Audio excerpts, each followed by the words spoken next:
Hey guys, Serpent Sniper here, and we're going to be taking a look at the new Five Nights at Candy, two of the Five Nights at Candy screenshots, and analyze it. So basically, so far we're going to look at the first one, and then we're halfway through the episode, we'll look at the second one. And so this is basically one of the two teasers of the Five Nights at Candy's 3 game on Game Jolt. It's a horror game. If you didn't follow the series already, there's already 2 of them out. Suggest go play it. It's really fun. So let's get this started with the analyzation. So anyway, I hope I did a clean cut. A story can't end without a beginning, and it looks like there's some nightmare version of one of the candy because in Five Nights at Freddy's 4 there is nightmare animatronics, and this is starting to get to the look of the nightmare version. So basically, since this is the 3rd game and it's starting to look like the 4th, it may, this is my first time looking at these. I'm just thinking it may have to do with the story in the beginning of the whole franchise. So, with that being said, this is obviously going to be like Five Nights at Freddy's 4, hopefully. And it looks like there's something, I don't know what this is, but it's cool. I don't know what to say. It's pretty weird looking. I don't know what this is, but you can tell this is probably one of the Candy or Cindy, or maybe even the monkey. I forgot his name. Something. And it might be one of him nightmare versions. I'm excited for this. So I'll have this alert. I'll check almost every day. I'll set like a timer, and if there's like a new thing that comes out, I'll analyze it. So it looks like he's got this weird looking tail here. He's got weird arms. So obviously this is gonna be probably a nightmare version. Don't make sure I'm right. I may be wrong. Maybe this is just, yeah, still in development, obviously. And yeah, we got a lot of followers and good ratings already, even though the game's not even out. And I'll show you the news. Hold on, let me just make sure. Okay, yep. So basically, yeah, that's it for this teaser. I don't know what this thing is though. Obviously, this might be the beginning since it's not the end. So let's move on to the second teaser, and this is my first time seeing the second teaser. I saw this one before the video just a little bit. And wow, that's small. Will you find me? Those are some words. It also has a 3 down below, either indicating the game is the 3rd version or a mechanic in the game.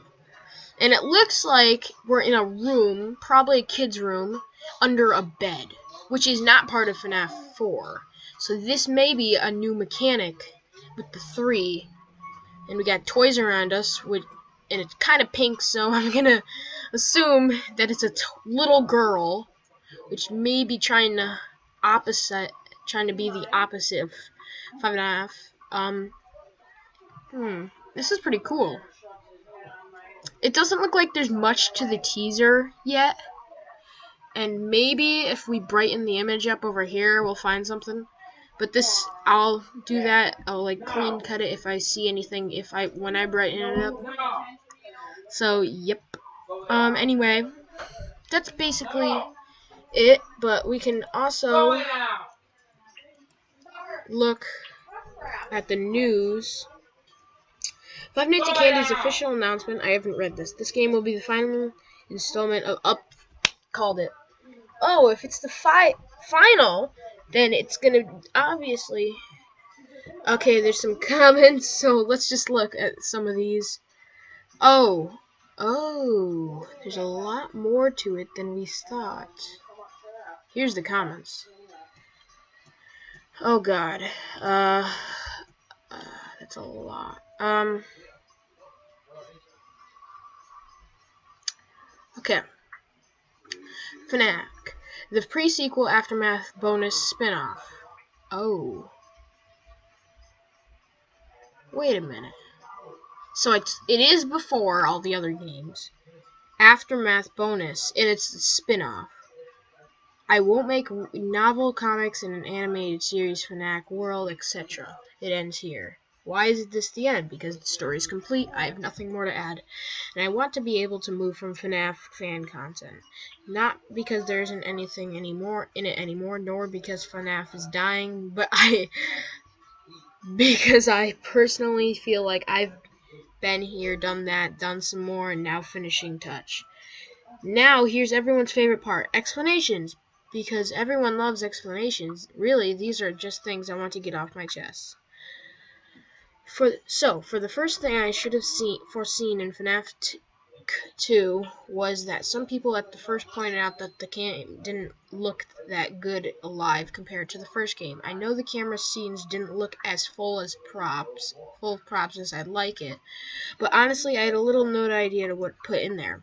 The game wasn't supposed to be a place in a factory part of the factory where all the conveyor belts and machines are, but rather in the floor above the garage storage area. A place with giant holes in the where employees would have their offices.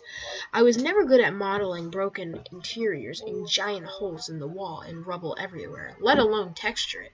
So I chose not to do that and went for a short, untouched facility kind of look, with the natural decay on the walls and some on the floor. And with that in mind, I didn't know many of the props I could put in the scene. I put some time into the props that I didn't end up making, so they looked all smooth wouldn't show any polygons like the Pixar movies and such. I even rigged some of the props so I can have multiple of the same prop, but with a variety of different kinds. In fnac 2, most of the characters were using the same models as the first game, only with some changes, special upgrades that allowed them to even more HQ than before. And no, it's not just applying subdivision and some other means of smoothing. Otherwise, they'd look all like balloon animals. Even the new Candy and new Cindy borrowed some from their previous models, namely their heads, and the rest of was brand new. I did this because the story didn't need an entirely new version of every single character. The characters were supposed to be the same, but in fnac 3, I can assure you I will only make entirely new character models. They won't be edited versions of the older models. They won't even be borrow anything from the previous models either. I'm hoping to bring many more Easter eggs references to YouTubers in fnac 3, but no new YouTuber animatronics. I didn't make a new one for fnac Markiplier from fnac 2. I didn't want to just use the old model, so I got a 16 sound play of the Smokey Markiplier as an Easter egg instead. I had already time to make the Scribble Nettie model. That's particularly why she's in the game as an Easter egg. I'm not going to make a Nightmare Markiplier or anything like that. I'll find another way to bring the YouTuber Easter eggs into the game. They'll probably won't be triggerable or actually do anything. They'll mostly likely just make a background appearance. Maybe I'll change my mind. Maybe I won't. The reason why it took so long, about 5 months, to make fnac 2 was mainly the fact that I ended up having better plans for fnac 3 than I did for fnac 2. So I felt every more compelling to make fnac 2. I didn't want to put fnac 3's mechanics into fnac 2 because I felt that would be to fit all the content and story into one game. So now I'm making fnac 3, and I like it this way. Besides, a trilogy way sounds better than a duology, whatever the trilogy equivalent of 2 is. In a way, you could say I was working on 2 games at the same time, hence the 5-month development period. I contrast the game's first 3 months. Basically, I spent 2 to 3 months figuring out the plot and figuring out the mechanics, as so I depressingly wanted to make something new. So I did my best, and now I'm going to do even better. The better I had been holding back, the better I had been saving for the final game in the fnac series. fnac 2 criticism. I'm going to take some time to respond to some of the common points that people have mainly criticized fnac 2 on. Bear in mind that I am not raging or being negative here. I am simply putting your constructive criticism up to test how far it is from my perspective. I respect your opinions, but I have many opinions on my own. Why so many cameras? Well, I can't speak, guys. I can't speak. Well, 6 cameras was really the most I could do with the system I developed. Every animatronic in this game can be on every camera. Chester has several frames of animation for each of those cameras, and of course there is 11 individual jump scare animations. I actually had to split the game up into 2 sections, normal and rat/cat, because the game would take up around a limit of 2 gigabytes memory, RAM. Which is why 7-20 mode is 2 separate nights. In fnac 1, the animatronics had a certain path that would sometimes overlap or be shared.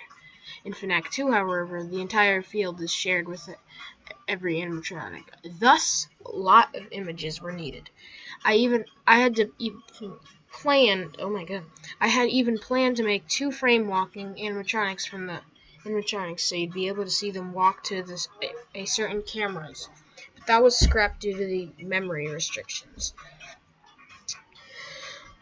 I also learned that you cannot compress images in ClickTeam runtime as well as I thought at the first. Large images I almost size RAM, whether you look at 8-bit or full color.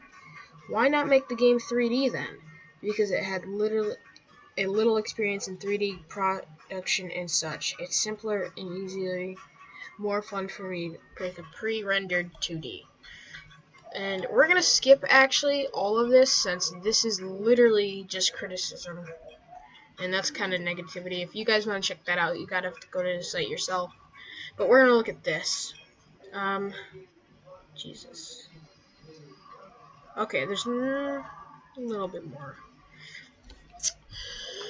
Now that I've explained fnac 2 mechanics and why I chose them, I'll explain the mechanics of fnac 3. At first, I kept the central mechanics of fnac 3 a secret. Then I made a list of mechanics that would not be featured in fnac 2 to assure this was not going to be the same blatant copy/reskin.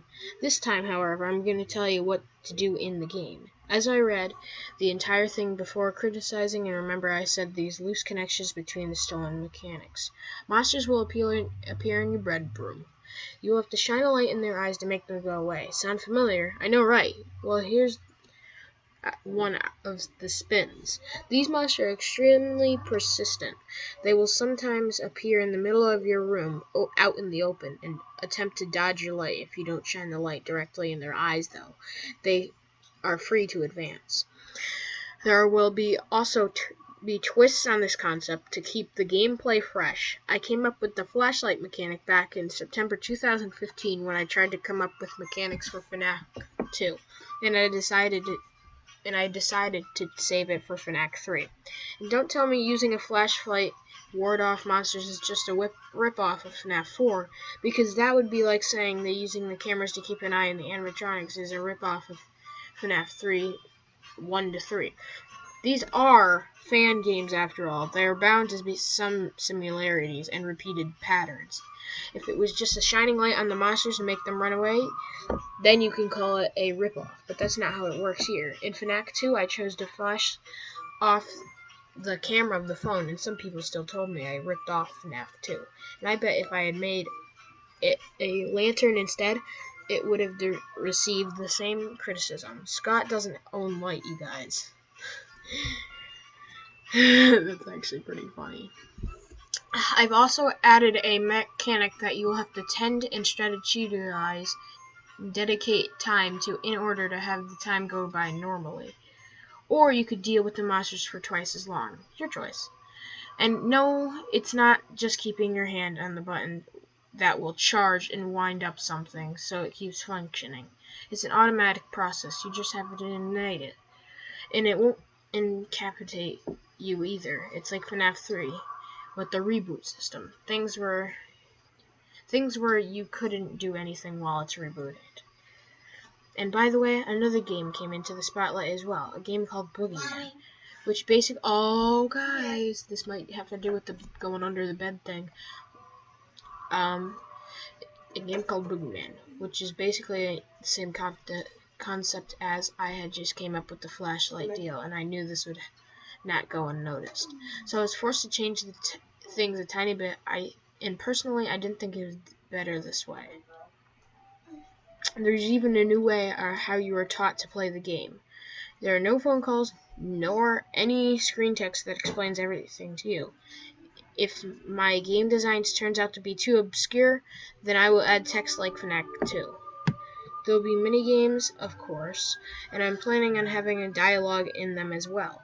With dialogue, I can pack much more story and personality into the characters and game itself, so I definitely can't do that. Gonna do that. The way I see it, the only things in fnac 3 that will be similar to FNAF 4 is scenery and the fact that there's a flashlight you can counter the monsters in the dark, and the minigame with dialogue if you want to get picky. Yes, takes place in a bedroom. Yes, there's a monsters, and yes, it's a horrible nightmare. But lastly, I must add that even the monsters are designed in a new way. They aren't just huge withered animatronics with big teeth, metal eye with the ridges on them. Heck, they might not even look like animatronics to some people. You'll see. And this is the final game too. So after this, you'll have all the important pieces of the story. I can't guarantee that everything will remain hidden for months, but at least you'll know the story, I hope. And as for the details, visuals of fnac 3, I feel a lot more confident seeing as everything take place in one scene. And since it's a child's bedroom, I know exactly what props to put in the scene. Toys, furniture, posters, frame pictures, etc. Now I can manage that some of you might be thinking, of course the final game is going to be with nightmare animatronics. How unoriginal. That's just how it is with FNAF 4. What a way to copy every other FNAF game in the fan game series. I know, right? If you hear me out, I can at least explain my reasons. I've been trying to keep a certain traditions in my fan games, like the fan I added the first game, and it's not an easy thing to do with the fan game development. Things can be tradition to one person and to another. Christmas is it happens like every year joke. I had a FNAC 3 mechanics and story in mind right when I started developing FNAC 2. I wanted to leave some of the story in the dark so I can have certain characters explained and leave the certain others for grand final. Have the final being about nightmares and nightmarish animatronics, it is good to end up the series, because not only does it fit fantastically with the plot, but it also presents for a chance to the scariest characters in the FNAC series to become even more scarier. And it withholds my idea about FNAC being a parallel to FNAF. When I began... Okay, we're gonna stop now, because we only got that much. And I want you guys to also come to the website. So yeah, guys. I basically read most of it, and I'm actually thinking that it's not gonna be. I'm excited for the game, and I don't think it's gonna be like FNAF 4. I don't care what you say. I still don't think it will. So yeah. Wow, that got closer. Why did it? Oh, no, that one got smaller. Why? What the heck? Wait, hold on, guys. So maybe if we click on one, it gets that. If we click on it, so if we click on it, it gets bigger. So now we can see it bigger. And yeah, it looks like you can see all the toys, and you look like you're under a bed, I think. Which is probably taken from Boogeyman. Not taken, but based off of Boogeyman, I'll say. Ooh, Candy's 2 Simulator. Okay, so yeah, that's basically it. I hope you'll enjoyed. Make sure you go slap that like button and subscribe. Bye, guys. Yeah.